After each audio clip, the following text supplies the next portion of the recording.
Ngayong gabi yung tanan. So karon no mo hinay taon aling akong mga para sa exam.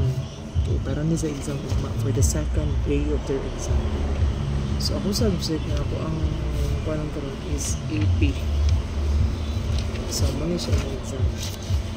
So ako siya hinayon og sticker kay duha ka section sa AP mo akong giandulan. So ang duha ka section is na ay 40 ka books estudyante, 50 di ay 50 ka estudyante. So nag-print ko og 50 ka ingon ani. I mean giparaiso ra nako. So nag-print ko and then ako ra din giparaiso. So karon atong istikliran AP niya subject. So ako ning ginahinayan og kuan mga ka-friendship kung hindi nahinayan o mga stapler kaya ako na po nang ihatag sa ilaha actually mo nilang exam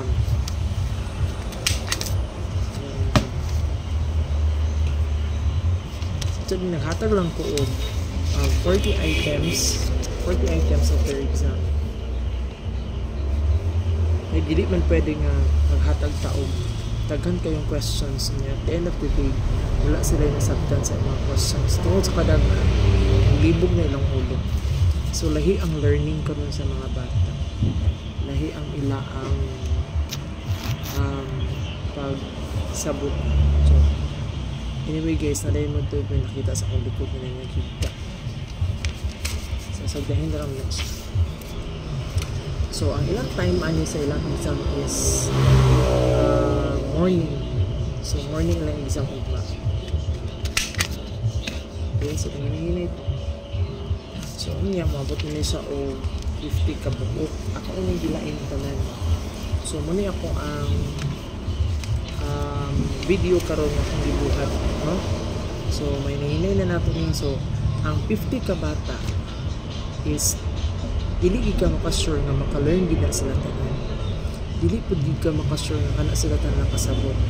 So sa man ay pamaagi nga buhaton sa teacher.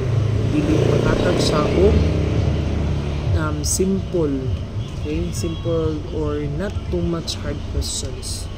So dili pud siya ingon nga grabe ka simple, dili pud siya ingon nga grabe ka lisod sa questions. Kung dili tagaan nimo sila based sa ilaang maimong na-discuss nga learn na sa ilang na-learn. So, yung pagtagay yung tagas kayo nga question. Okay? So, ako sa itiwason, ang ako ang stapler para nito. Ha? Sige, bye! See you my next vlog.